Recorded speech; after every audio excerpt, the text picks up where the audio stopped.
I never thought I'd be sitting in a lawyer's office at 76, rewriting my will because my own daughter told me I was dead to her. 3 months ago, Ava stood in my kitchen doorway, her face twisted with 49 years of accumulated rage, and delivered those words like a final judgment. "You're dead to me, Mother. You've been dead to me for years." The silence that followed felt heavier than all the arguments we'd never had, all the conversations we'd avoided, all the love we'd buried under layers of disappointment and pride.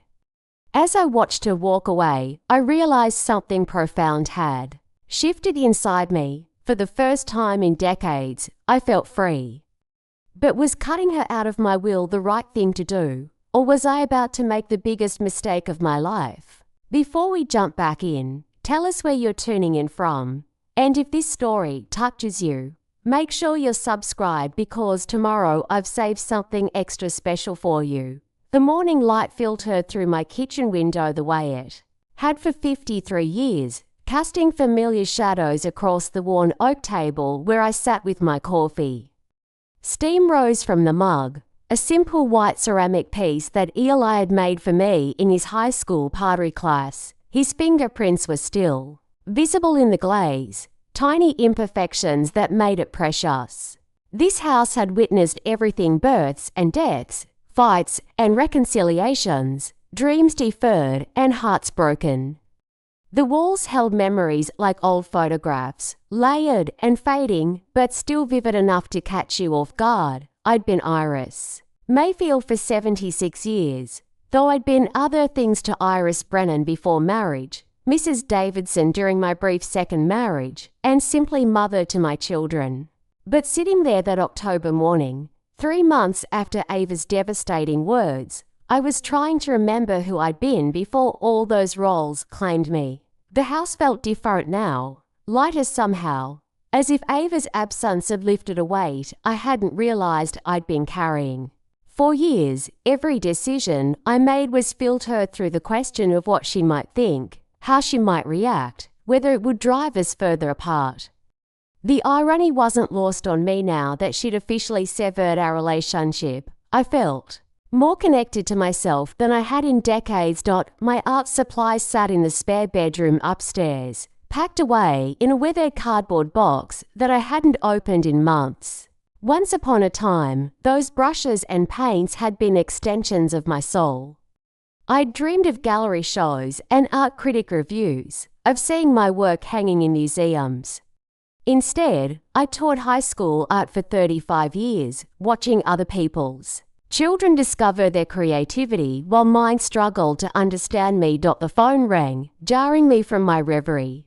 It was Midge Campbell, my neighbour and closest friend, her voice crackling with the authority of someone who'd lived 80 years and had opinions about every one of them. "Iris, honey, you've been holed up in that house for 3 days. I'm coming over with coffee, cake and gossip. And don't you dare tell me you're fine." Midge had a way of seeing through my polite deflections. We'd met at a grief support group 24 years ago, both of us raw with the fresh wounds of widowhood. While other women talked about learning to live alone, we'd bonded over our determination not to disappear into our sorrows. She'd lost her husband to cancer. I'd lost mine to a heart attack that struck without warning on a Tuesday evening while he was reading the newspaper. When she arrived 30 minutes later, Midge didn't knock. She never did. We'd long since passed the formalities that distance usually requires. She swept into my kitchen like a small storm, her silver hair perfectly styled despite the early hour, her purple cardigan bright against the autumn grey. "You look like hell," she announced, setting down a covered plate. "When's the last time you ate something that didn't come from a can?" I couldn't remember, which probably proved her point. Since Ava's visit, food had become an afterthought, something to sustain my body while my mind processed the earthquake she'd left in her wake. "Tell me what happened," Midge said, settling into the chair across from me with the ease of someone who'd occupied it countless times. "And don't give me the sanitized version. I've raised 3 children and buried 1 husband. I can handle the truth." So I told her. About Ava's unexpected visit, supposedly to discuss my health after my recent pneumonia. About how quickly the conversation had turned, like milk left too long in the sun. About the words that had hung between us for years finally spilling out. In a torrent of accusations and counter-accusations, she said I was never really there for her. I explained, my voice catching slightly. That I chose my new life over her when I remarried. That I abandoned her emotionally when she needed me most. Midge listened without interruption, her face revealing nothing. This was one of her gifts, the ability to hold space for pain without rushing to fix it or explain it away. She wasn't entirely wrong. I continued. When Richard died, I was drowning. Ava was 12, Eli was 7, and I was 33 with no idea how to be a single mother. When I met James 2 years later, he felt like salvation. But Ava saw it as betrayal. The marriage to James had lasted 8 years, long enough for him to help me raise the children, but not long enough to survive the strain of blending our lives.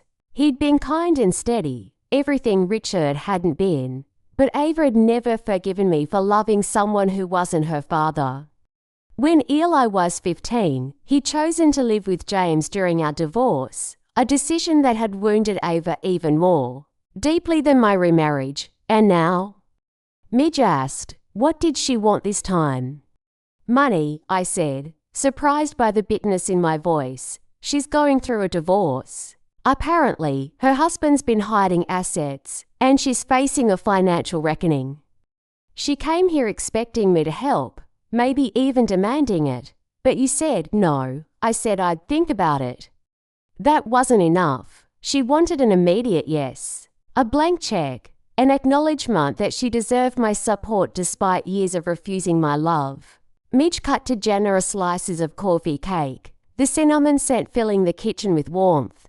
And that's when she said it. That's when she said it. You're dead to me, Mother. You've been dead to me for years, as if our entire relationship was a charade she'd finally decided to stop performing. The words still stung, not because they were surprising, but because they were final. In that moment, I'd realized that Ava had never seen me as a person separate from my failures as her mother. I was guilty of loving imperfectly, of making choices that served my survival rather than her approval, of being human in ways that disappointed her. So what are you going to do? Midge asked, her tone careful. I'm going to rewrite my will. The words hung in the air between us, heavy with implication. Midge raised an eyebrow, but didn't immediately respond, a strategy I recognized from our years of friendship. She was giving me space to explain myself. I've spent 24 years since Richard died trying to earn her forgiveness for things I'm not even sure I should apologize for. I remarried because I was lonely and scared. I stayed in the marriage because it gave my children stability. I divorced when it stopped working because I refused to model a loveless relationship. Every choice I made, she found a way to blame me for, and Eli understood, he adapted. He forgave me for being human. My voice grew stronger as I spoke. He's built a life, a marriage, a career. He's happy. Ava is successful but bitter, wealthy but angry. She's spent 24 years punishing me for not being the mother she needed. But she's never asked what I needed. Midge nodded slowly. What does rewriting your will accomplish? Freedom, I said without hesitation. Freedom from the expectation that I owe her something I can never give her. Freedom from the guilt that's been eating at me for decades. Freedom to leave my legacy to people who see me as more than just the sum of my maternal failures. The late morning sun had shifted, casting new shadows across the table. I could see dust motes dancing in the light, tiny particles that existed whether anyone was watching or not. Like me, I realized. I existed independently of Ava's judgment, independently of my role as her mother. I want to leave everything to Eli, to local charities, to the art program at the high school where I taught. I want my money to go to people who believe in possibility, not punishment. Midge reached across the table and covered my hand with hers. Her skin was soft and warm, marked with age spots that told their own stories of survival. You know she can test it, she said quietly. Let her. By then, I'll be dead.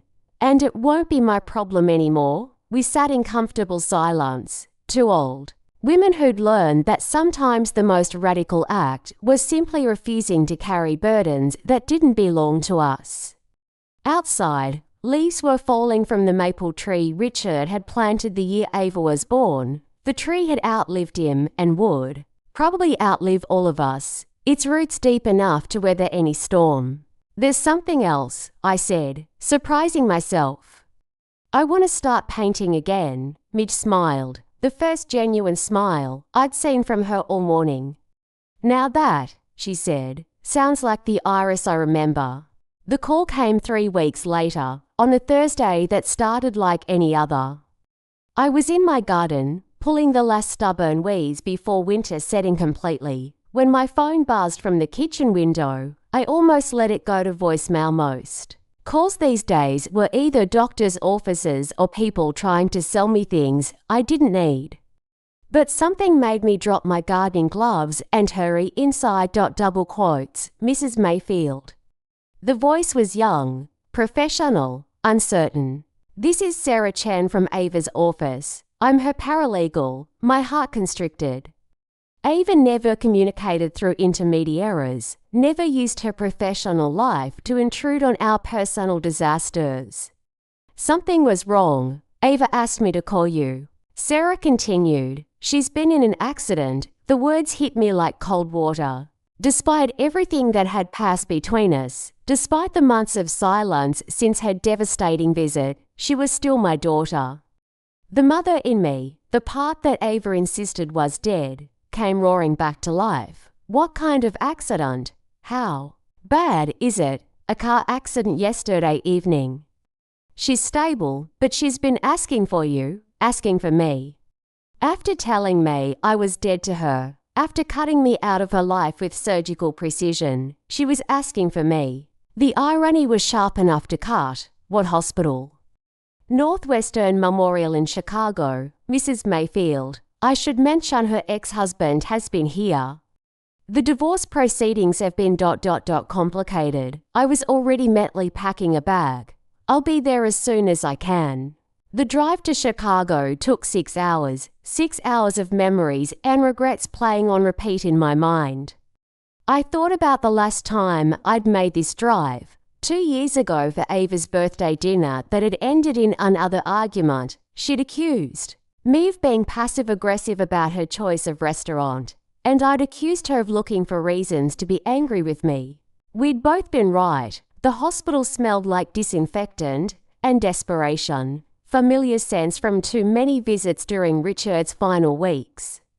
I found Ava's room on the 4th floor, a sterile space made somehow worse by the cheerful yellow walls and generic landscape prints. She looked smaller than I remembered, diminished by the hospital bed and the machines monitoring her vital signs. Her left leg was elevated in a cast, and there were stitches above her eyebrow, but she was awake and alert.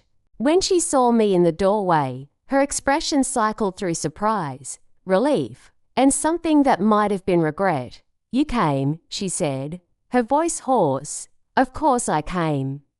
You're my daughter. The words hung between us, laden with everything we hadn't said in our last conversation. I approached the bed carefully, unsure of my welcome, unsure of the protocol for resuming a relationship that had been declared dead.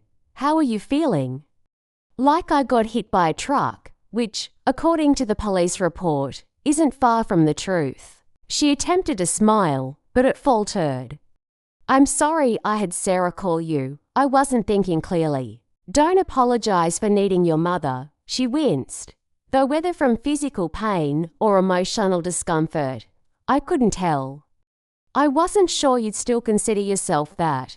Before I could respond, a man appeared in the doorway tall, expensively dressed, with the kind of aggressive confidence that I remembered from Ava's wedding day.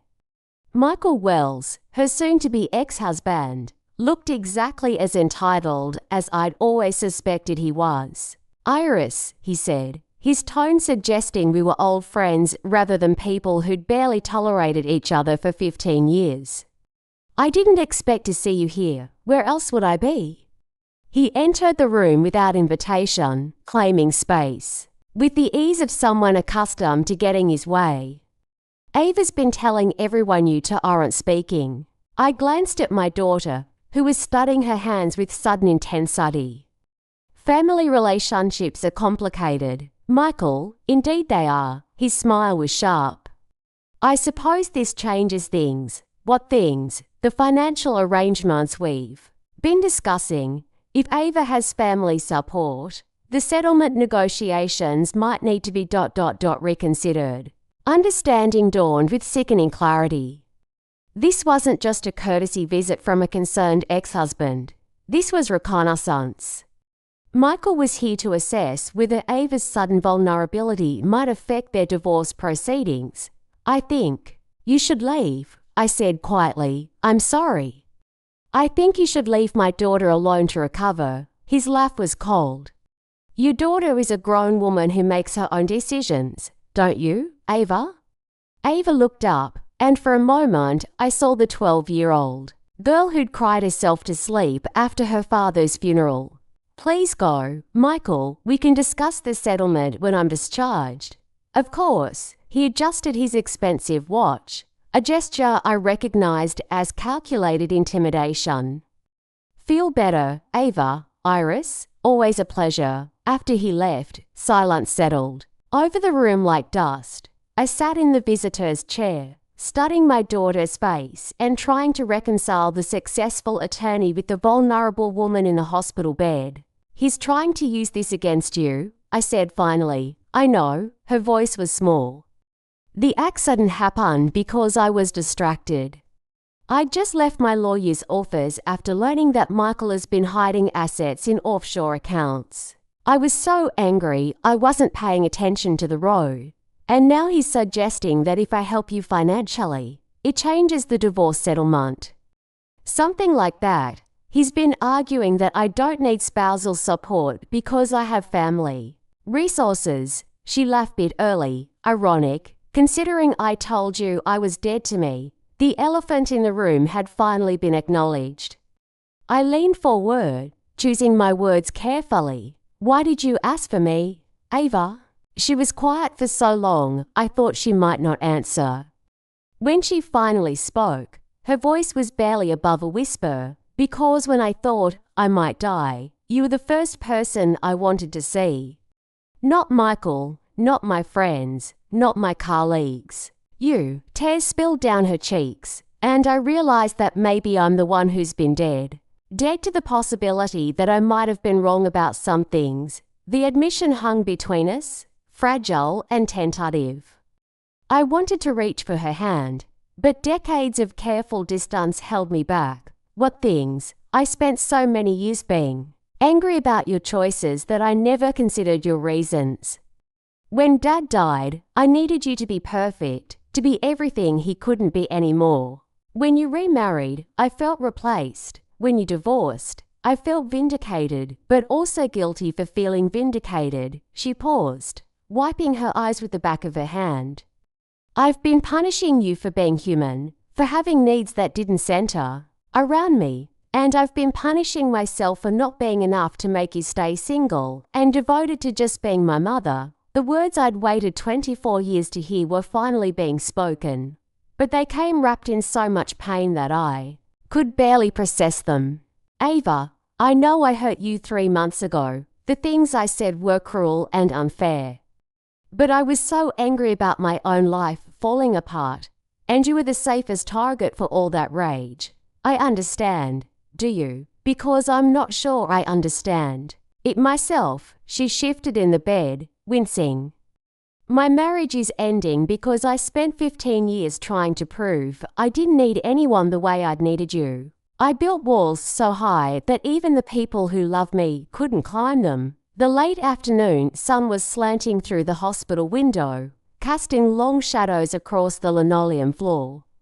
I thought about the will I'd been planning to change, about the lawyer's appointment I'd scheduled for next week, about the freedom I'd thought I'd found in cutting her out of my life. "What do you want from me now?" I asked, not unkindly. "I don't know.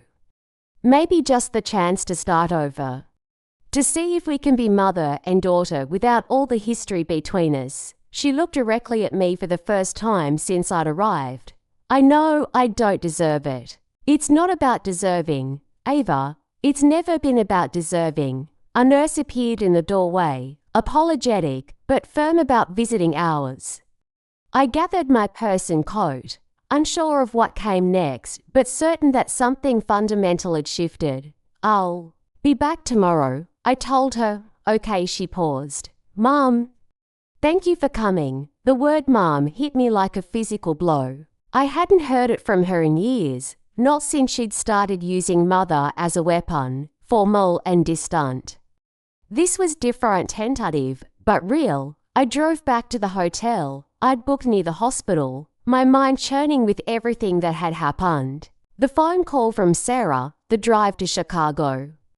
Ava in that hospital bed, smaller and more vulnerable than I'd seen her since childhood.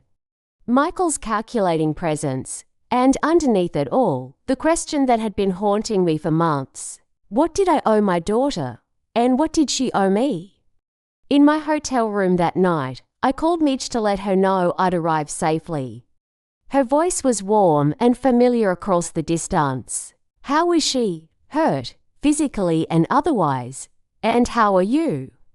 I considered the question. 3 months ago, I'd felt liberated by Ava's rejection, free to live my life without the weight of her disapproval. Tonight, I felt something more complicated, hope mixed with caution, love tempered by self-preservation. "I'm not sure yet," I admitted. She apologized. "Midge, after all these years, she actually apologized. Does that change things?" "I don't." "No, maybe. The woman in that hospital bed isn't the same person who told me I was dead to her. But then again, maybe I'm not the same person either." I spent 3 days in Chicago, 3 days that felt like stepping back in time while simultaneously moving toward an uncertain future. Each morning, I drove from my hotel to Northwestern Memorial, passing through neighborhoods that held pieces of Ava's adult life: the coffee shop where she'd met Michael, the law firm where she'd built her reputation, the apartment building where she'd lived before marriage convinced her to buy the house in Lincoln Park. On the second day, I brought something I'd been carrying in my purse since leaving home, a photograph of Ava and Eli from Christmas 1987. They were 8 and 3, respectively, both gap-toothed and giggling under our tree. Richard had been dead for 3 years by then, and I was deep in my relationship with James. But for that one moment captured on film, we'd looked like a complete family. The photograph was creased from years of handling, the colour slightly faded, but still vivid enough to transport me back to that morning. Eli had insisted on opening all his presents before breakfast, while Ava had carefully saved her favourites for last, savouring the anticipation. Even then, their approaches to life had been fundamentally different. "I remember this day," Ava said when I showed her the picture. She was sitting up in bed. Her colour improved from the previous day, though the stitches above her eyebrow were still stark against her pale skin. "You were so careful with your gifts. You'd examine each one, shake it gently, try to guess what was inside before opening it. And Eli just tore through like a tornado." A small smile played at the corners of her mouth. "I was always afraid there wouldn't be enough, that if I opened everything too quickly, Christmas would be over. There was always enough." "Ava," she studied the photograph more closely, tracing our faces with one finger. "I look happy. You were happy. We all were, at least in that moment. When did that change?" The question hung between us, weighted with years of accumulated misunderstanding. I'd been asking myself the same thing for months, trying to pinpoint the exact moment when love had become obligation, when family had become battlefield. "I think it changed gradually," I said carefully. I think we both started keeping score. Without realizing it, you kept track of my failures as a mother, and I kept track of your disappointments in me. Neither of us was wrong, but neither of us was completely right either. A gentle knock interrupted us. Eli stood in the doorway, his face a mixture of relief and concern. He'd driven down from Milwaukee as soon as I'd called him, leaving his own family to be here for his sister. "How are you feeling?" he asked Ava, settling into the chair beside her bed. "Like I've been run over by reality," she said. But there was humor in her voice. "Thank you for coming." "Of course I came. You're my sister." The easy affection between them had always been a source of both comfort and pain for me. They'd maintained their relationship despite the family fractures, despite Ava's anger toward me, despite the geographical distance that separated their adult lives. Watching them together now, I was reminded of how much they'd supported each other through our family's various upheavals. "I need to tell you both something," Ava said, her voice growing serious. "The accident wasn't just about being distracted by the divorce proceedings. I've been having panic attacks. 4 months now. Telling and preparing this story took us a lot of time, so if you are enjoying it, subscribe to our channel. It means a lot to us." Now back to the story. Eli leaned forward, concerned. "Have you seen a doctor?" "I've been seeing a therapist." Dr. Martinez suggested that the panic attacks might be related to unresolved grief. She looked at me, then at Eli. "Grief about Dad, about our family falling apart, about the relationship with Mum that I thought I didn't want anymore." "Ava," I started, but she held up a hand. "Please let me finish. I need to say this while I have the courage." She took a deep breath. "The panic attacks started getting worse after Michael and I separated. Being alone in that house, going through boxes of our life together, it made me realize how much I'd been running from my own emotions for years." She paused, gathering herself. "The night before the accident, I was going through old papers and I found a letter I'd written to you, Mum, about 10 years ago. I'd written it after another one of our fights, trying to explain why I was so angry all the time. But I never sent it. What did it say? It said that I was angry because I loved you, and loving you hurt too much. It said that every time I let myself hope we could have a real relationship, something would happen to remind me that I wasn't enough to make you happy. It said that I'd rather have no mother than a mother who always seemed to be looking for something better." The words hit me like physical blows. Eli reached for Ava's hand, offering silent support, while I struggled to process what she'd revealed. "That's not. I was never looking for something better. I was looking for survival. I know that now. Dr. Martinez helped me understand that your choices weren't about me. They were about you trying to build a life after Dad died. But when I was a child, when I was a teenager, when I was a young adult who still needed my mother's approval, it felt like rejection." "And the letter?" Eli asked gently. "I kept it all these years, like evidence in a case I was building against Mom. Every time she did something that hurt me, I'd add it to my mental file. The remarriage, the divorce, selling the house Dad built, moving to the smaller place, starting to date again in her 60s. Ava's voice cracked. I was so focused on documenting her failures that I never celebrated her successes. I thought about my own mental file, the one I'd been building against Ava, her coldness at family gatherings, her reluctance to visit, her criticism of my choices, her ability to make me feel inadequate with a single glance. We'd both been collecting grievances like souvenirs from a trip neither of us had enjoyed. What changed?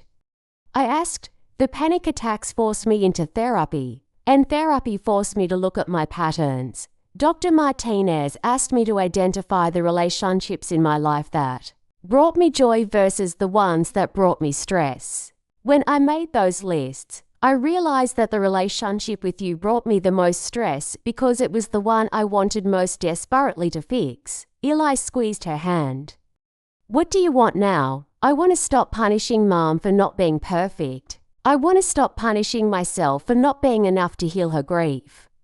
I want to see if we can love each other without keeping score. The hospital room felt charged with possibility and danger in equal measure. These were the conversations we'd avoided for decades, the honest reckonings that might either heal us or destroy whatever fragile connection remained. I want that too, I said finally. But I need to tell you both something as well. They waited, and I found myself looking at my hands, at the wedding ring I'd worn for 43 years despite being widowed for 24 of them. It was a talisman, a reminder of who I'd been before motherhood consumed my identity. 3 months ago, after our fight, I made an appointment with my lawyer to change my will. I was going to leave everything to Eli and to Charity. I was going to leave you nothing. The silence that followed was profound. Eli's face showed surprise, but not judgment. Ava's expression was harder to read. I understand, Ava said quietly. Do you were protecting yourself, the same way I was protecting myself by cutting you out of my life. We were both trying to control the terms of our relationship by ending it. I haven't changed it yet, I continued. The appointment is next week. Are you going to keep it? I looked at my daughter, really looked at her, perhaps for the first time in years. I saw Richard's stubborn chin and my own green eyes. I saw the successful woman she'd become and the hurt child she'd never stop being. I saw someone who'd been carrying pain for so long that she'd forgotten what it felt like to set it down. I don't know, I said honestly. I want to believe we can start over, but I also need to protect myself from hoping for something that might not be possible. That's fair, Ava said. I hurt you badly, Mum, multiple times, in multiple ways. I don't expect you to trust me immediately, and I hurt you too, even when I was trying to help. Even when I thought I was doing the right thing. I looked between us, his expression thoughtful. Maybe the will isn't the real issue, he said. Maybe the real issue is whether you both want to try again, knowing that you might hurt each other again. Is that what you want? I asked Ava. Double quotes yes, but I want it to be different this time. I want us to be honest about our limitations instead of pretending they don't exist. I want to love you for who you are instead of resenting you for who you're not. And I want to stop feeling guilty for having a life separate from being your mother. It was a small beginning, tentative and fragile, but it was something. That evening, I called Jonas Feld, my lawyer, and postponed our appointment. Not cancel, postponed. I wasn't ready to make permanent decisions based on temporary emotions, either positive or negative. When I left Chicago 3 days later, Ava was being discharged to a rehabilitation facility for physical therapy. We'd agreed to talk regularly, to take things slowly, to see if we could build something new from the ruins of our old relationship. The drive home felt different than the drive to Chicago. The autumn landscape looked softer somehow, as if forgiveness might be possible for all of us, the trees letting go of their leaves, the earth preparing for the renewal that only comes after endings. But as I crossed the state line into my hometown, I couldn't shake the feeling that our reconciliation was still fragile, still vulnerable to the patterns that had defined us for so long. Could people really change after 49 years? Could I learn to be Ava's mother without losing myself in the process? Could she learn to be my daughter without punishing me for being human? Only time would tell, and at 76, time felt both precious and limited. The weeks following Ava's accident settled into a routine. I hadn't expected daily phone calls, cautious but genuine, feeling our way back toward each other like people. Learning to walk after a long illness, she was making progress in physical therapy, and I was making progress in something harder to define. Learning to be hopeful without being foolish. It was during this period that I discovered my old journal. Tucked away in a box of papers I was sorting through in preparation for what exactly.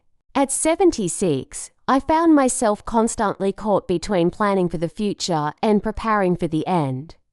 The journal had been a gift from James during our marriage, leather-bound and substantial, though I'd only written in it sporadically. The entries spanned 15 years, from 1985 to 2000, a period that covered my remarriage, the children's adolescence, my divorce, and the early years of learning to live alone again. Reading my younger self's words was like visiting a foreign country where I'd once lived but could barely remember. March 15, 1987, Ava refuses to call James by his name. It's been 2 years, and she still refers to him as your husband when she speaks to me, or simply avoids mentioning him at all. I understand her loyalty to Richard's memory, but I'm not asking her to forget her father. I'm asking her to accept that I need companionship, that I can't spend the rest of my life alone just because she can't imagine me with anyone else. April 2, 1987, had lunch with Dr. Chen today. She says it's normal for children to resist step-parents, especially when they're old enough to remember the biological parent clearly. But Ava isn't just resisting James, she's resisting the idea that I could be happy without her father. It's as if my happiness is a betrayal of her grief. October 12, 1989, Ava came home from school today and announced that she wants to live with my sister Helen when she turns 18. She's 15 now, and she's already planning her escape. When I asked why, she said, "Because this isn't my family anymore." The words cut deeper than I expected. When does a mother stop trying to convince her child that they belong? June 6, 1992, Eli graduated from high school today. He chose to live with James when we divorced last year, and I thought it would hurt more than it does. But seeing him happy, seeing him thriving with the stability that James can provide, maybe I made the right choice for once. Ava, of course, sees it as another abandonment. She graduated valedictorian, but barely spoke to me at the ceremony. December 24, 1995, Christmas Eve. Ava is home from law school, and the house feels like a minefield. Every conversation is potential ammunition for old arguments. She's successful, beautiful, accomplished everything I hoped she'd become. So why do I feel like I've failed her so completely? January 1, 2000, New Millennium, New Me. I turned 57 today and realized I've spent the last 15 years trying to earn Ava's forgiveness for choices I'm not sure I should regret. I loved Richard completely, but he's been gone for 17 years. I married James because I was lonely and scared, and I divorced him because I realized loneliness was better than settling. I'm tired of apologizing for being human. The last entry was dated December 31, 2000, as if I decided that the new century would be lived rather than documented. Reading these words now, I was struck by how little had changed and how much had shifted. The fundamental dynamic between Ava and me had remained constant: her anger, my guilt. Both of us trapped in roles we'd outgrown but couldn't abandon. I was still sitting at the kitchen table with the journal when Midge arrived for our weekly coffee. She took one look at my face and poured herself a cup without asking. "You look like you've seen a ghost," she said, settling into her usual chair. "Several ghosts." Listen to this. I read her the entry about Ava wanting to live with Helen, and Midge winced. "Ouch, that explains a lot about why you've been walking on eggshells around her for 30 years. I keep thinking about patterns," I said, closing the journal. How we get stuck in ways of relating to people that made sense once but stopped serving us. Like what? Like me treating Ava as if she's still a grieving 12-year-old who needs to be handled carefully. Like her treating me as if I'm still the overwhelmed widow who might abandon her at any moment. Midge stirred her coffee thoughtfully. "What's different now? She's in therapy." "I'm reading old journals. We're both old enough to see the patterns instead of just living them." I paused. "And maybe we're both tired of being angry. Are you going to show her the journal? The question caught me off guard. The idea of Ava reading my private thoughts from those years felt simultaneously terrifying and potentially healing. Would she see my struggles with compassion? Or would she find new reasons to blame me? I don't know, would you, if you were me? Honey, I shared a journal with my daughter when she was going through her divorce, not because I wanted to justify my choices, but because I wanted her to understand that mothers are just people doing their best with limited information. And how did that go? It was brutal at first. She found entries where I'd been frustrated with her, disappointed in her choices, worried about her future. But she also found entries where I'd been proud of her, amazed by her strength, grateful for her presence in my life. Midge smiled. It humanized me for her, and it humanized her for me. That afternoon, I called Ava. Our conversations had been getting easier, less careful, but I still approached each one with caution. How was physical therapy? I asked. Exhausting but productive. I should be cleared to drive again next week. She paused. How are you doing? You sound different. I found something today. An old journal from when you were a teenager and young adult. I've been reading about those years from my perspective. Oh, her voice grew guarded. That must be interesting. It's painful, mostly. Reading about how much we were both hurting, how much we misunderstood each other. I took a breath.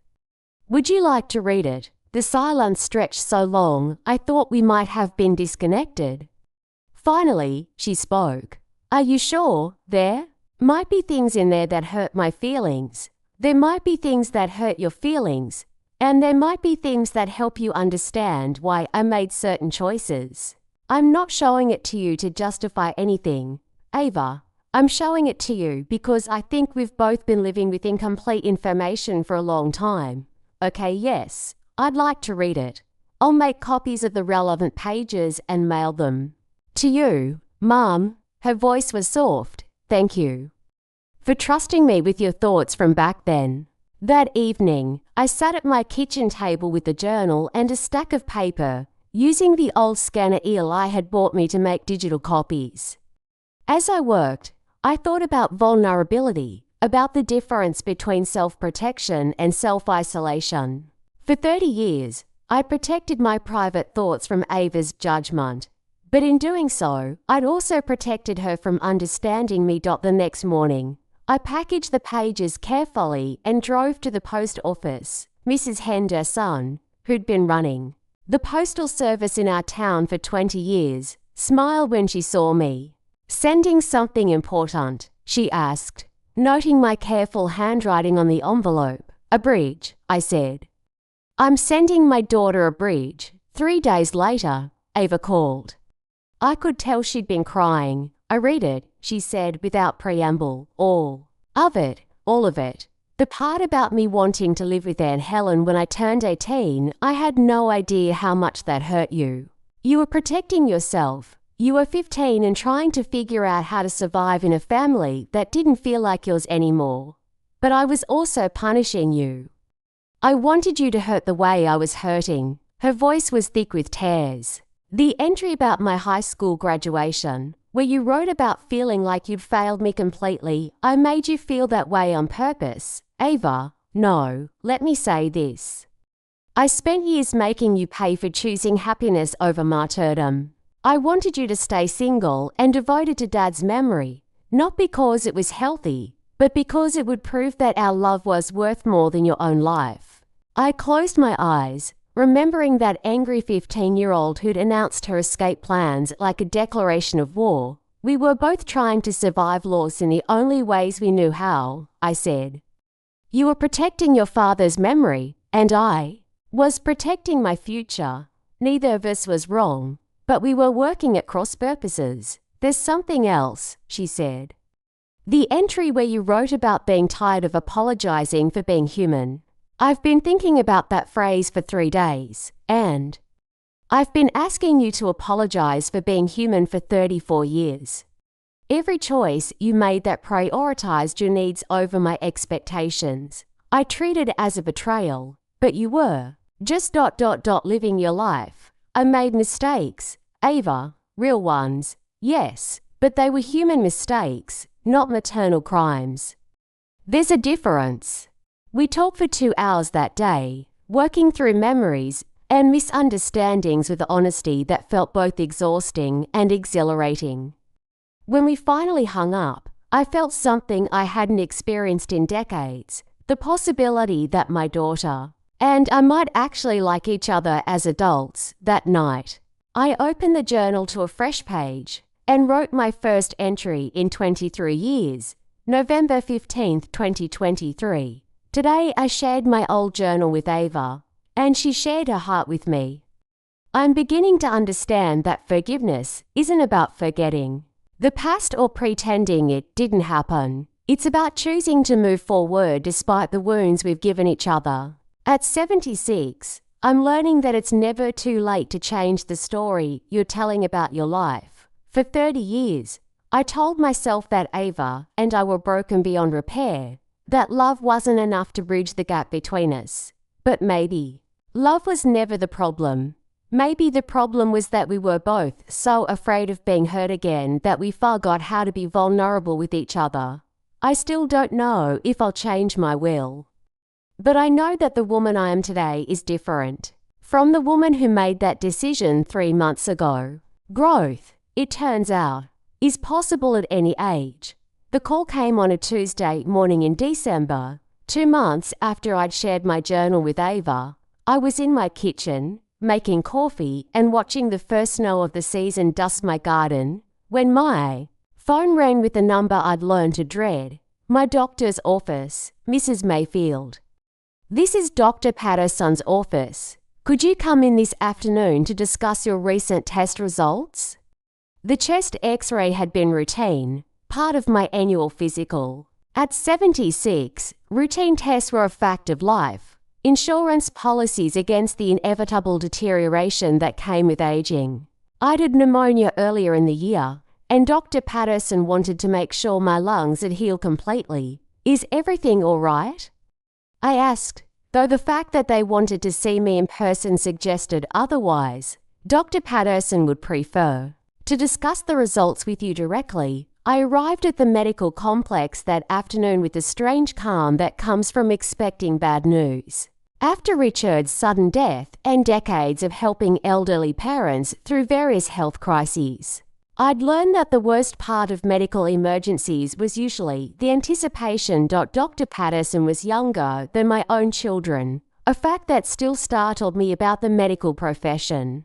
She greeted me with the carefully neutral expression that physicians perfect for delivering difficult information. Your X-ray showed some irregularities, she said, pulling up images on her computer screen. There are shadows in your left lung that weren't there in previous scans. I stared at the black and white image, trying to make sense of the cloudy areas she was indicating. What kind of irregularities? We need to do more tests to be certain, but the pattern is consistent with what we sometimes see in early-stage lung cancer. The words hung in the air between us, lung cancer. At 76, after surviving everything else life had thrown at me, my own body was preparing to betray me. I've never smoked, I said, which felt absurd even as I said it. Lung cancer can affect non-smokers too, particularly women over 70. Environmental factors, genetics, sometimes just bad luck. Dr. Patterson's voice was gentle but direct. The good news is that if it is cancer, we're catching it early. The shadows are small and contained. What happens next? CT scan, biopsy, staging. If the biopsy confirms cancer, then we'll know what we're dealing with and what treatment options make sense. I scheduled the test for the following week and drove home in a daze. The familiar streets of my neighborhood looked different somehow, as if I was seeing them through a lens I hadn't noticed before.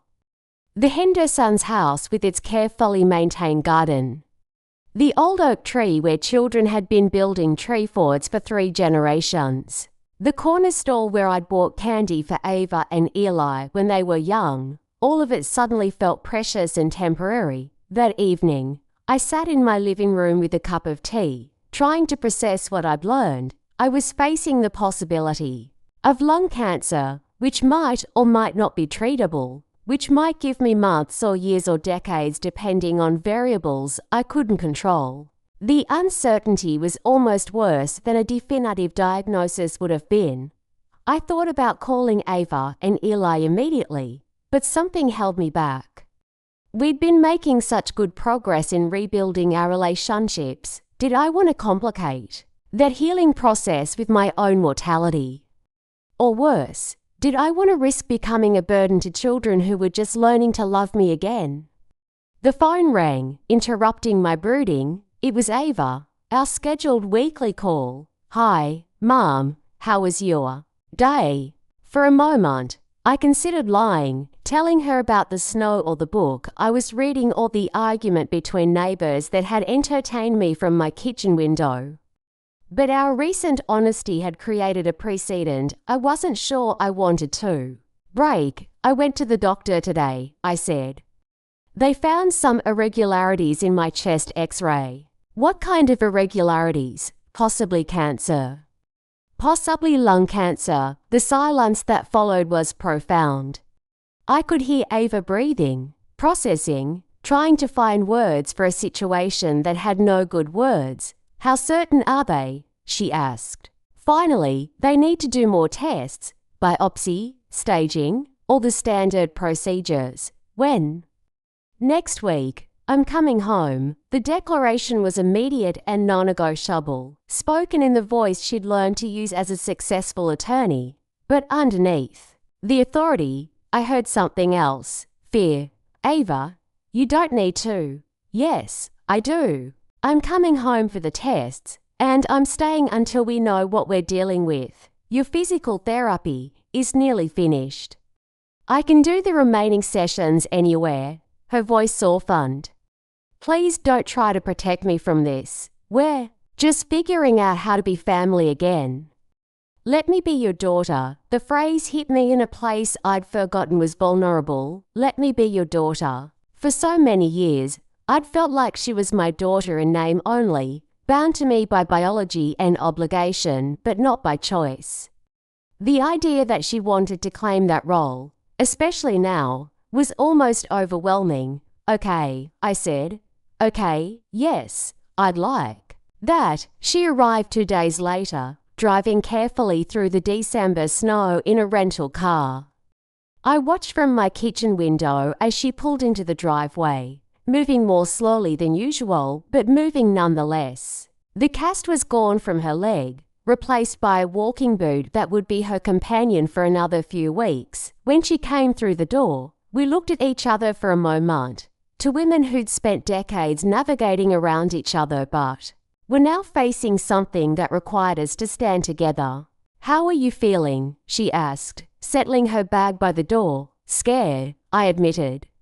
"Angry, tired of being 76 and discovering new ways my body can betray me." "That's understandable." She moved into the kitchen with the ease of someone who'd grown up in this house, filling the kettle for tea and retrieving mugs from cabinets she'd known since childhood. Watching her, I was struck by how natural it felt to have her here, how right it seemed despite the circumstances. "I need to tell you something," she said, settling across from me at the table. "I've been thinking about your will situation. Ava, please, let me finish." The night I read your journal, I realized something. You were going to cut me out of your will because I told you I was dead to you. But if you really die, if this cancer is real and treatable and you beat it, or if it's real and aggressive and you don't either way, I want you to know that I understand why you made that choice. She paused, gathering her thoughts. "I spent 30 years punishing you for not being the mother I thought I deserved. I never once asked what kind of daughter you deserved. I never once considered that you might need protection from me the same way I thought I needed protection from you. I was going to postpone changing the will anyway," I said. "After the accident, after we started talking again, but you haven't actually postponed it, have you?" You haven't called Jonas and told him you've changed your mind. She was right. I'd been living in a kind of limbo, not moving forward with my original plan, but not officially abandoning it either. I'm not sure what I want to do, I admitted. I think, Ava said carefully, that you should leave me out of the will. The words shocked me more than Dr. Patterson's news had. What? Not because you're angry with me, and not because I don't.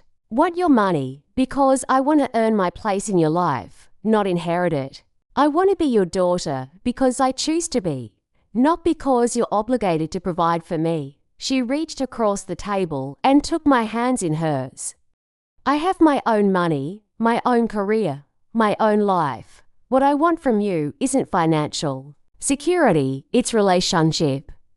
It's the chance to love you without resentment and to be loved without conditions. But if something happens to me, if something happens to you, I want to grieve you as my mother, not as my benefactor. I want to miss you for who you were, not for what you left me. That night, after Ava had gone to bed in her childhood room, I sat at my kitchen table with a cup of tea and thought about legacy. What did I want to leave behind? Money was just money, easily quantified and distributed. But relationship, forgiveness, the courage to start over at 76, those were gifts that couldn't be written into legal documents. The next morning, I called Jonas Feld and scheduled an appointment for the day after my biopsy. It was time to make some decisions, to choose what kind of story I wanted my life to tell. But first, I had to survive whatever my body was preparing. To teach me about mortality, the biopsy was scheduled for a Thursday morning in December, 2 weeks before Christmas. Ava drove me to the hospital, her hand steady on the wheel despite the early morning snow that was making the roads treacherous. We'd fallen into an easy rhythm during her week-long stay. She made coffee in the mornings while I checked my email. I cooked dinner while she handled her remaining legal work from my kitchen table, and we spent the evenings talking about everything and nothing with the careful attention of people rebuilding something precious. Nervous, she asked as we pulled into the hospital parking garage. Terrified, I admitted. Not of the procedure, exactly, of what comes after. The biopsy itself was routine, a minimally invasive procedure that took less than an hour. Dr. Patterson explained each step as it happened, her calm professionalism reassuring even as the situation felt surreal. I was awake but sedated, aware of pressure and movement, but no pain, suspended in the strange liminal space between consciousness and sleep. When it was over, I spent 2 hours in recovery while Ava sat beside my bed, reading a novel and occasionally looking up to smile at me. The easy companionship felt like a gift I'd never expected to receive. Results should be available by Monday, Dr. Patterson told us before we left. I'll call as soon as I know anything. The weekend stretched before us like a held breath. Ava had planned to return to Chicago on Sunday, but she extended her stay without discussion, and I didn't protest. Having her in the house felt natural in a way that surprised us both. On Saturday, we decorated my Christmas tree together for the first time in 20 years. The ornaments told the story of our family handmade creations from Ava and Eli's elementary school years, delicate glass bulbs from my marriage to Richard, whimsical additions from the James years, and newer pieces I collected during my decades of single life. I remember this one, Ava said, holding up a construction paper angel with yarn hair and a paper doily dress. I made it in Mrs. Morrison's 2nd grade class. You were so proud of that angel.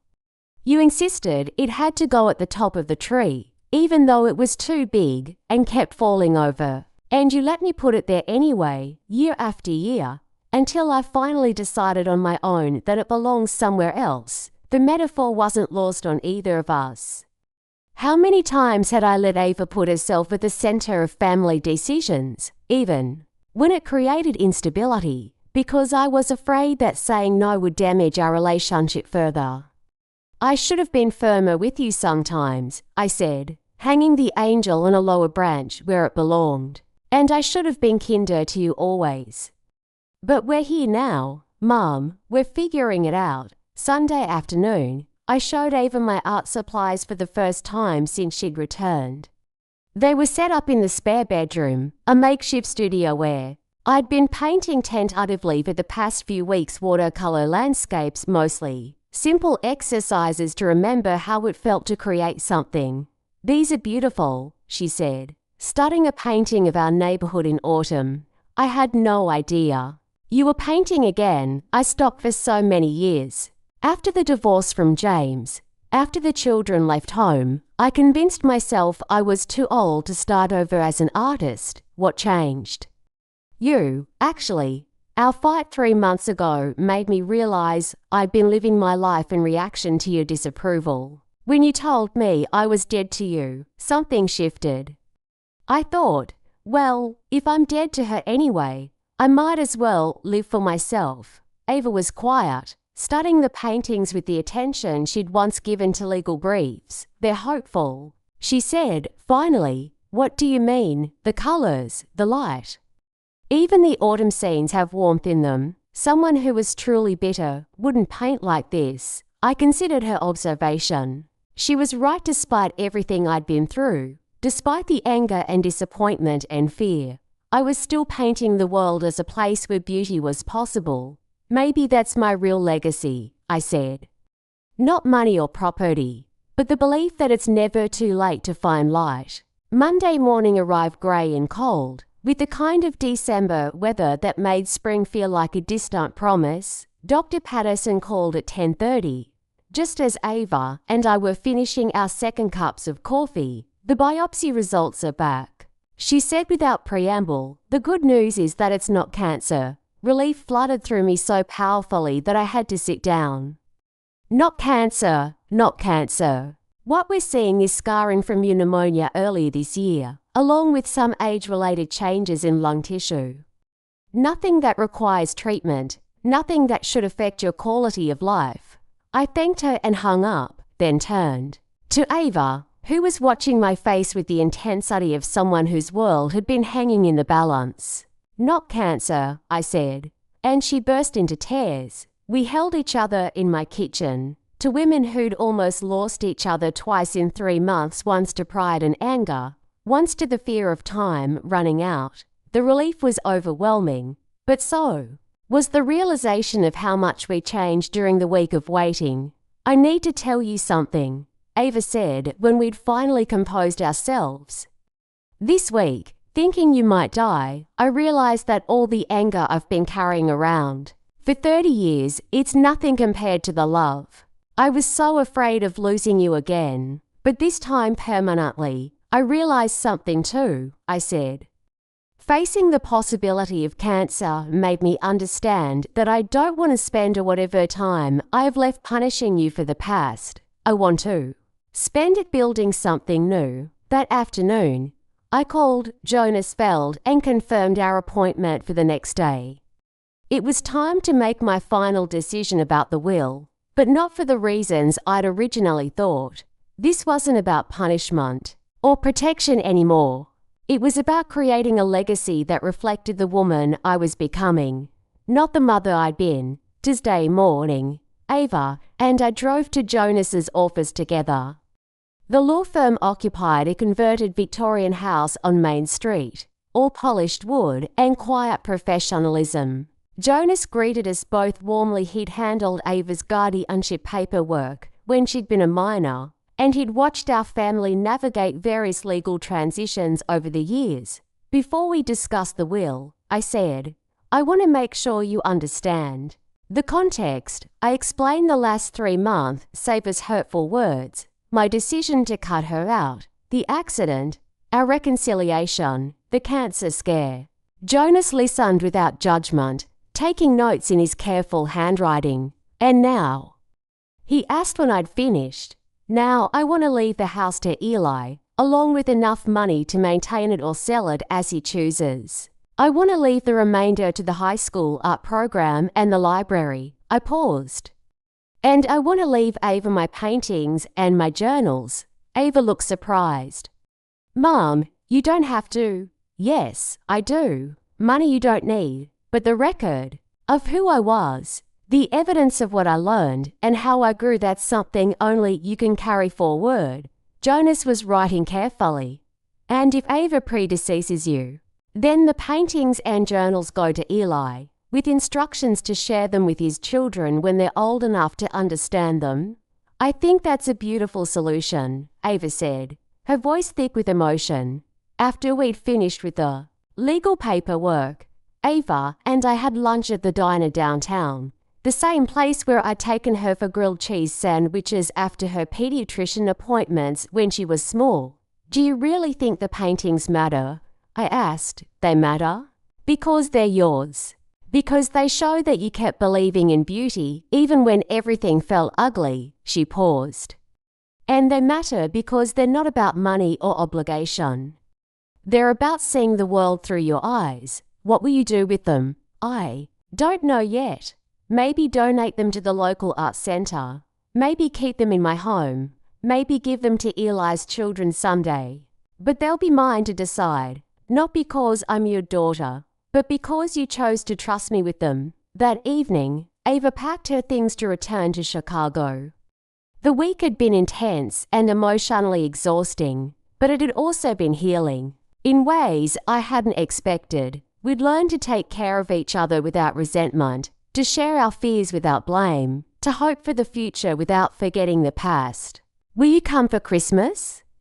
I asked as she loaded her car. If you want me to, I want you to, then I'll be here. She hugged me goodbye, and I stood in my driveway watching her taillights disappear into the December evening. The house felt quiet without her, but it was a peaceful quiet, not the hollow silence of estrangement. Later that night, I opened my journal to a fresh page and wrote, December 19, 2023. Today I rewrote my will for the final time, not out of anger or fear, but out of love and intention. I'm leaving Ava my paintings because I want her to remember that I was more than just her imperfect mother. I was an artist, a woman who believed in the possibility of creating beauty from ordinary materials. The cancer scare taught me that time is precious, but not predictable. I could have years left, or months, or decades. What matters is that I use whatever time I have to build, rather than tear down, to create rather than destroy. At 76, I'm finally learning the difference between inheritance and legacy. Inheritance is what you leave behind when you die. Legacy is what you create while you're living. Christmas morning arrived clear and cold, with the kind of crystalline winter light that made everything look like it belonged in a snow globe. Ava had returned 3 days earlier, bringing with her a carefully wrapped painting she'd commissioned from a local artist in Chicago, a portrait of our house as it had looked when she and Eli were children, complete with the apple tree Richard had planted and the wooden swing that had hung from its strongest branch for 20 years. I wanted you to see how I remember it, she'd said when I opened the package. Not just the building, but the feeling of it. The way it looked when it was home. Now, as we sat in my living room opening presents, I was struck by how natural it felt to have her here. The anxiety that had characterized our family gatherings for decades was absent, replaced by something easier and more genuine. We'd learned to be together without performing the roles we thought family required. Eli had driven down from Milwaukee with his wife Corinne and their 2 children, 8-year-old Sophie and 5-year-old Lucas. The house filled with the chaos of young voices and wrapping paper, with the smell of coffee and cinnamon rolls, with the comfortable disorder that comes when multiple generations share the same space with genuine affection. Grandma Iris, look what Aunt Ava gave me, Sophie announced, holding up a set of watercolor paints and brushes. She says you're going to teach me how to paint. I looked at Ava in surprise. We hadn't discussed this, but her smile told me she'd been planning it. Would you like that? I asked Sophie. Yes.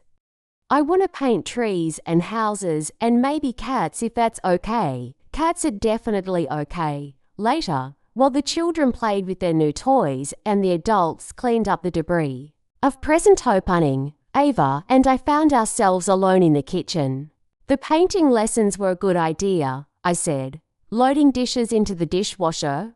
I thought maybe you could teach me too. If you're willing, I paused, a plate halfway to the dishwasher. You want to learn to paint, I want to learn to see the world the way you do, with possibility instead of problems. It was such a simple request, but it felt profound in the context of our long struggle toward understanding each other. For 30 years, Ava had been determined to see me through the lens of disappointment. The idea that she wanted to see through my eyes instead was almost overwhelming. I'd love that, I said, that afternoon, while Eli and Karen took the children to visit Karen's parents. Ava and I set up my easel in the living room. I'd brought down some of my watercolor supplies, along with paper and brushes suitable for a beginner. The first thing to understand about watercolor, I told her, is that you can't control it completely. You can guide it, suggest direction, but you have to let the water and pigment do some of the work. That sounds like a metaphor for something. Everything's a metaphor for something if you look at it right. I demonstrated basic brush techniques, showing her how to create washes of color, how to let colors bleed into each other, how to use the white of the paper as light rather than uplying white paint. Try painting that, I said, pointing to the view from our window snow-covered garden, bare trees etched against grey sky, the subtle colours of winter. Ava approached the task with the focused concentration she'd always brought to challenges. But I could see her fighting against the medium's inherent unpredictability. It's not doing what I want it to do, she said, frowning at her paper. What do you want it to do? Look like the actual view, look realistic. But what if it looked like your view instead? What if it showed not just what you see, but how you feel about what you see? She paused, brush suspended over the paper. I'm not sure I know how I feel about what I see. Then maybe that's what you're really learning. Not how to paint, but how to feel. We worked in comfortable silence for an hour, the winter light shifting across our papers as the afternoon progressed. Ava's painting was loose and expressive, nothing like the controlled precision she brought to her legal work. The colours blared and bloomed in ways she hadn't intended, creating something more interesting than realistic representation. It's not what I planned, she said, stepping back to evaluate her work. But do you like it? She considered the question seriously. Yes, I think I do. It looks like winter feels cold, but beautiful, stark, but not empty. Then you're already better at this than you think? That evening, after Eli's family had returned and we'd shared a casual dinner of leftovers and stories, I found myself observing the scene with an artist's eye. Sophie was curled up with a book in Richard's old chair, her new paints arranged carefully on the side table. Lucas was building something elaborate with blocks, while Eli provided architectural consultation. Karen was helping Ava navigate a knitting project she'd started on impulse. Everyone was occupied but together, individual but connected. This, I realized, was what I'd been trying to create for 49 years. Not perfect family harmony, but genuine family presence. People choosing to be together not out of obligation, but out of affection. Mom, Ava's voice broke into my reverie. You're looking very thoughtful, just appreciating the moment. Are you okay? Really okay? I mean? I'm better than okay, I'm grateful. Later that night, after everyone had gone to bed, I sat in my living room with a cup of tea and thought about the year that was ending. 12 months ago, I'd been planning to spend Christmas alone, convinced that my relationships with my children were fixed in patterns too old to change. Ava and I hadn't spoken in months, and even Eli's visits felt dutiful rather than desired. Now, the house was full of people who'd chosen to be here, who'd built something new from the ruins of old disappointments. Not because we'd erased the past, but because we'd learned to see it differently. My phone buzzed with a text message from Mitch. "How's Christmas with the family?" I typed back, "Perfect," not because it's perfect, but because it's real. A few minutes later, another message arrived, this one from an unknown number. When I opened it, I saw a photo of Ava's watercolor from our afternoon session, along with a note, "My first painting. Mom says watercolor teaches you to let go of control." I think she's right about more than just painting. Thank you for today. Thank you for this year. Thank you for not giving up on us. I sat there in my quiet living room, holding my phone and feeling something I hadn't experienced in decades, the certainty that I was exactly where I belonged, with exactly the people who mattered most. The house was old and creaky. My body was showing its 76 years, and there were no guarantees about what tomorrow would bring. But tonight, I was surrounded by love that had been tested and proven, by relationships that had survived disappointment and emerged stronger. Outside, snow was beginning to fall again, dusting the world with fresh possibility. Inside, my family slept under my roof for the first time in years, and I had painted through my daughter's eyes, teaching her to see beauty in the uncontrollable. At 76, I was finally learning that the best legacies aren't planned, they're lived.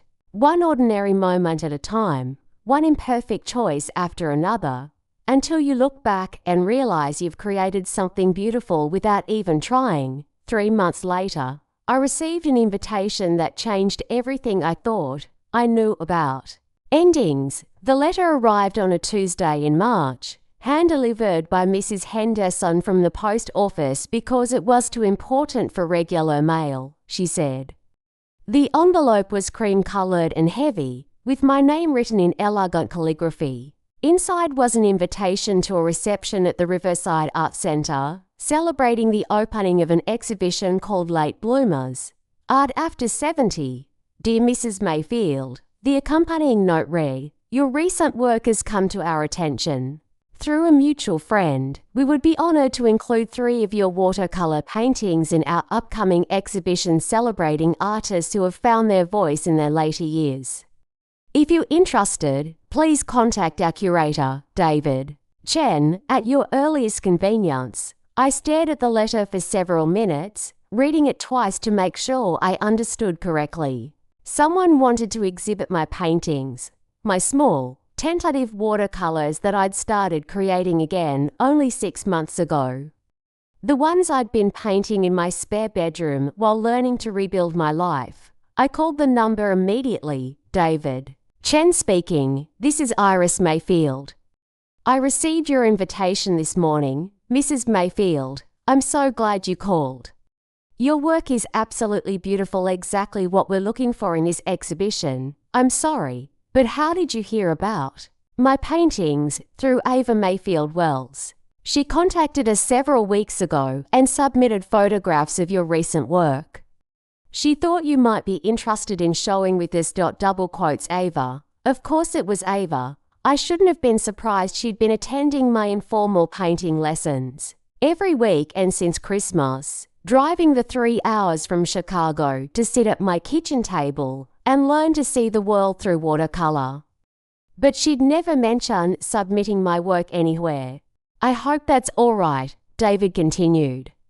"She was very passionate about your talent and wanted to surprise you. It's single quotes S. It's wonderful. I'm just shocked. We talked for 20 minutes about the exhibition, about my paintings, about the growing movement of older adults who were discovering or rediscovering their artistic voices." David explained that the show would run for 6 weeks, featuring 20 artists ranging in age from 70 to 93. "Art doesn't have an expiration date," he said. "Some of our most compelling work comes from people who have lived long enough to have something meaningful to say." After I hung up, I sat in my kitchen with the invitation spread before me, trying to process what had happened. At 76, I was going to be in my first art exhibition. The dreams I'd abandoned 50 years ago were suddenly, inexplicably, within reach. I called Ava immediately, You submitted my paintings to a gallery, I said, when she answered. Surprise? Her voice was bright with mischief. Are you angry? I don't know what I am. Shocked, honored, terrified. You're talented. Mom, really talented. I've been watching you paint for months, and your work deserves to be seen by more than just your family. But what if people don't like them? Then they don't like them. But what if they do? What if your paintings touch someone the way they've touched me? I couldn't argue with her logic. The part of me wanted to. The part that had learned to play it safe, to keep my dreams small and manageable. But that part was getting quieter these days, overruled by the part that had learned to believe in possibility again. Which paintings did you submit? The autumn neighbourhood scene, the winter garden view, and the one you painted during my first lesson, the one that looks like winter feels. 3 of my favourites, 3 paintings that captured not just what I'd seen, but how I'd felt while seeing it. If I was going to be represented in an exhibition, I couldn't have chosen better pieces myself. The opening reception is in 3 weeks. I said, will you come? Try to keep me away. The next 3 weeks passed in a blur of preparation and nervous excitement. I'd never been to an art opening as anything other than a spectator, and I had no idea what to expect. David Chan called regularly with updates. The paintings had been professionally framed. The catalogue was being printed. Advance interest was strong. You might want to think about what comes next, he said during one of our conversations. Several collectors have already inquired about purchasing your work. People want to buy my paintings. Good art is good art, regardless of the artist's age or experience. Your work has an authenticity that's hard to fake. Mitch helped me shop for something appropriate to wear to the opening. We spent an afternoon at the department store, looking for what she called artistic, but not trying too hard. We settled on a black dress with a subtle silver pattern, comfortable shoes, and a vintage necklace that had belonged to my mother. You look like an artist, Midge announced when I tried on the complete outfit. I look like an old woman playing dress up. Same thing, honey. Artists are just people brave enough to play dress up with their souls. The night of the opening, Ava and Eli both came. Ava had driven up from Chicago, and Eli had brought Corinne and the children, turning the event into a family celebration.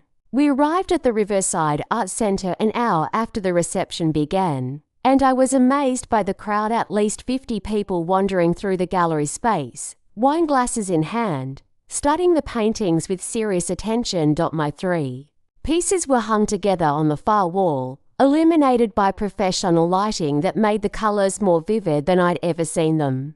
Small placards beside each painting provided basic information: title, medium, year created.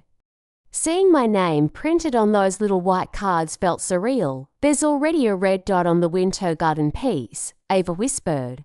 That means someone's bought it. I stared at the small red sticker beside my painting. Someone, a stranger, had looked at something I'd created and wanted to take it home. The feeling was indescribable. Iris Mayfield. A woman approached us, elegant and well-dressed, probably in her 60s. I'm Margaret Reynolds. I bought your winter painting. Oh. Thank you. That's amazing. It captures something about winter that I've felt but never seen expressed visually. The loneliness that's not quite loneliness. The beauty that's almost heartbreaking. She paused. Have you been painting long?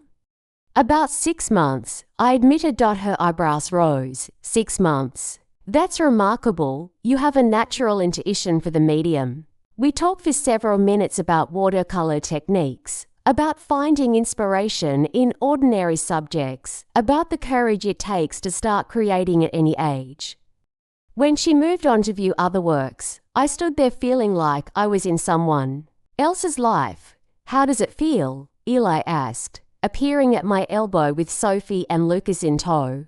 Unreal, like I'm dreaming and might wake up any minute. Grandma Iris, Sophie said, tugging on my dress. Your paintings are hanging on the wall like in a real museum? They are indeed. Are you famous now? I laughed. I don't think 3 paintings in a small gallery makes someone famous, sweetheart.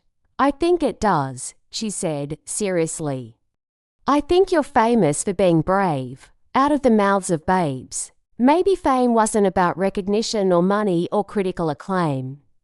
Maybe it was about being brave enough to share your vision with the world, regardless of the outcome.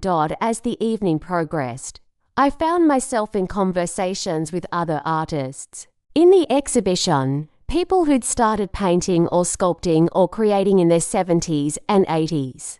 Their stories were varied, but shared common themes. The courage to begin again, the freedom that comes with age, the realization that it's never too late to become who you are meant to be. I didn't start painting until my husband died. One woman told me I was 73 and suddenly had 40 hours a week that used to be filled with taking care of him. I could have spent those hours grieving, and I did some of that. But I also spent them discovering parts of myself I'd never had time to explore. Another artist, a man who'd taken up sculpture at 80, said, "People ask me if I regret not starting sooner, but I couldn't have made this work when I was younger. I needed 8 decades of living to have something worth saying." By the end of the evening, all 3 of my paintings had sold. I stood in the gallery after most of the crowd had left, looking at the empty spaces on the wall where my work had hung, trying to comprehend what had happened. "How are you feeling?" Ava asked, linking her arm through mine. "Grateful, amazed, like maybe I've been underestimating myself for the past 76 years, just the past 76 years.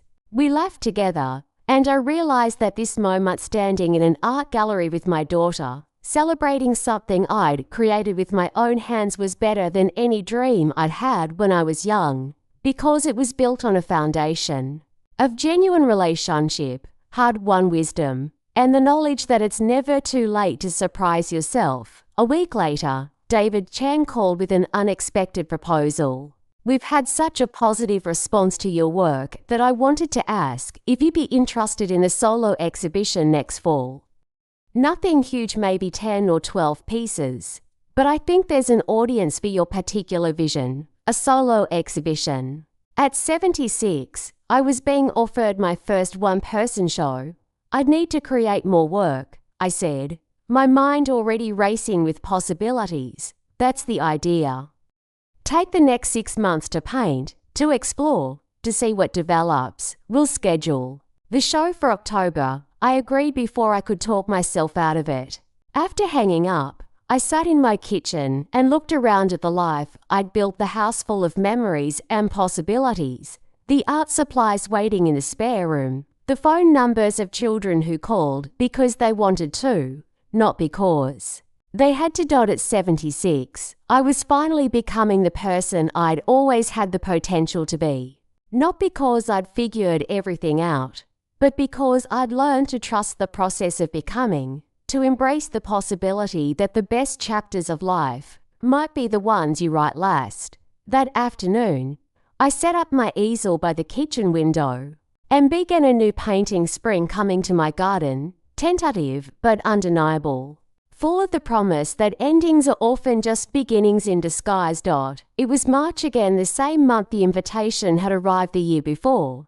The same month, the soil in the garden softened just enough to consider planting again. Iris stood in her kitchen, the watercolor of the winter garden now framed and hanging above the stove. She had sold 3 paintings since the late bloomers exhibit, but this one she kept. Ava called every Thursday. Sometimes they spoke of ordinary things, books, court cases, what Sophie had painted that week. But other times, they ventured into territory once considered too fragile to explore. These were the moments Iris had begun to cherish most, not the perfect ones, but the honest ones. Ava had invited her to Chicago for her law firm's gala. Iris had declined initially, hesitant about entering Ava's polished world. But Ava had insisted. "You've stepped into mine," she'd said. Let me bring you into mine too. That was how, at 77, Iris found herself walking into a luxury ballroom, wearing a vintage teal shawl and a handmade brooch Eli's daughter had crafted. People asked her if she was Ava's mother. Not the way people usually asked, with veiled assumptions, but with genuine curiosity. She's an artist, Ava would say, every time, pride softening the sentence. Her work was in a gallery last fall. That night, as Iris stood near the champagne bar, Ava leaned in and whispered, "You are always more than my mother." I just couldn't see it. Spring bloomed early that year. Eli and his family arrived on Easter weekend to help Iris plant the new apple tree one he and Ava had bought together. A symbolic replacement for the old one Richard had planted, long since felled by disease and time. "I wanted to do this with you," Ava had said. "So it won't just be his tree, it'll be ours." Iris stood with the spade, the roots of the sapling cradled in Eli's steady hands. Sophie and Lucas took turns watering the soil, and Karen passed out lemonade as if the act of rebuilding family required fuel. When the tree was upright, Iris stepped back. "It looks like it belongs here," Ava said quietly. "It always did," Iris replied. Later, as dusk stretched over the yard, Ava pulled her mother aside. "I've started writing." "Writing? A memoir? Well, maybe a novel. But it's about us, about mothers and daughters." I didn't want to begin until we were. Well, beginning again. And now, I think I can do it without resentment. I want to get it right, not get even. Iris looked at her daughter, not the girl she'd lost in grief, nor the woman who had once said she was dead to her, but someone new. Someone re-emerging. Then write it, Ava. You have my blessing, just don't make me too perfect or too terrible. In June, Sophie asked Iris to paint her. "I want to be part of your next exhibit," she said, seriously, as only an 8-year-old could. They set up the easel outside on a Saturday, the breeze soft but persistent. Sophie wore a crown of wildflowers she'd made herself and sat in a folding chair, her legs swinging beneath her. "You have to sit still," Iris said. "Can you do that for an hour? I'm going to be a lawyer artist princess, Grandma." "I can do anything." As Iris painted, she felt something shift. The shape of Sophie's eyes reminded her of Ava at that age, alert, quick, both vulnerable and defiant. But the smile was different. Unencumbered. She painted quickly, letting the watercolor bleed into the page, letting Sophie's vitality take over the brush. When she was finished, Sophie clapped. "That's me. But I look like ... happy." "You are happy," Iris said. "That's what I see." The painting hung in Iris's next group show, Inheritance, Women Through the Lens of Age. It didn't sell, and she didn't want it. It was never meant for strangers. Instead, she gave it to Sophie the following Christmas, framed in silver and wrapped in pale blue tissue. "It's your first portrait," Iris said. "But not your last." That autumn, a letter arrived addressed in a careful, looping script Iris didn't recognize. Inside was a single page, folded neatly. "Dear Iris, I am the daughter of Margaret Reynolds, the woman who purchased your winter painting. She passed away 2 months ago, and in her will, she asked that I reach out to you. Your painting hung in her study, and she often said it helped her feel peaceful during her illness. She asked me to let you know that your art gave her something she didn't find anywhere else. Stillness in the storm. Thank you for painting what you saw. You gave my mother light in her final season. With deepest gratitude." Julia Reynolds Surrey's read the letter 3 times, tears pooling before they could fall. She placed it in her journal, beneath her own December 2023 entry about legacy. And she wrote a new one, October 12, 2024. "One woman's winter gave another woman peace. We never met, but we shared something wordless. Art is that way. Maybe motherhood is to." In January, Iris received a call from a producer in New York. He'd read Ava's manuscript draft, still unfinished. still raw and wanted to option it for a film. I'm not calling about a deal yet, the voice said. Just curiosity. Is the mother character based on someone real? She is, Ava had replied, later telling Iris. I told him she's still living. Still painting. Does that mean I'm fair game? It means your story matters, ours does. They agreed to co-author the final chapters, to let the story grow from fiction into truth. They added journal entries, emails, even dialogue from real conversations. It was messy, but it was this. Eli called the manuscript a love story told. Backward, Iris laughed. Isn't that how all mother-daughter stories go? In spring of 2025, Iris converted the spare bedroom into a proper studio. She added new lighting, a better chair, and a small speaker that played cello music softly. In the background, Eva helped move the boxes.